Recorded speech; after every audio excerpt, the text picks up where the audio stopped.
গতকাল 8ই ফেব্রুয়ারি রবিবার বোলপুর ডাকবাংলো স্টেডিয়ামে নেতাজি কাপ টুর্নামেন্টের শুভ উদ্বোধন অনুষ্ঠিত হলো।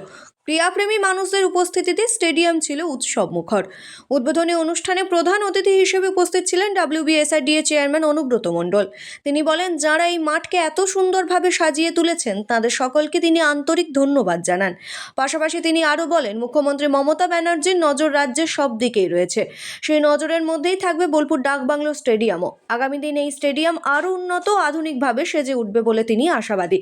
অনুব্রত মণ্ডলের বক্তব্যে খেলোয়াড় ও ক্রীড়াপ্রেমীদের মধ্যে নতুন উদ্দীপনা দেখা যায়। নেতাজি কাপ টুর্নামেন্ট ঘিরে এলাকায় ক্রীড়াঙ্গনে উৎসাহ ও উন্মাদনা চোখে।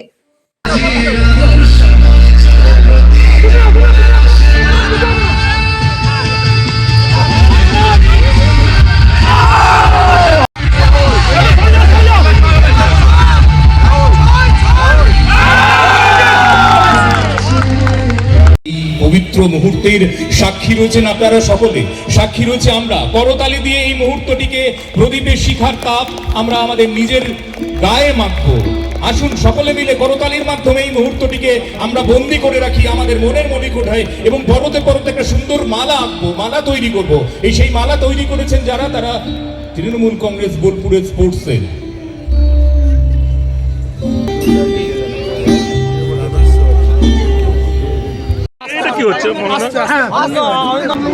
বলো ভাই বলো। অনেকদিন পর মাঠে ব্যাট হাতে কি বলে যেভাবে আজকে স্টেডিয়াম আর সুন্দর সাজিয়েছে, ওর সঙ্গে যে 100 জন ছেলে যারা আছে তারা যে পরিমাণে লেবার দিয়েছে, নিশ্চয়ই অল কাউন্সিলররা আছে, পার্টির সবাই আছে, টাউনবাবু তো দেখতে পেয়েছেন সামনে রয়েছে।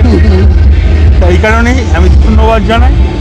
তো এই খেলা যেন আরও বৃদ্ধি হয় এবং ধন্যবাদ জানাই এই স্টেডিয়াম যারা সাজিয়েছে এবং সুস্থ।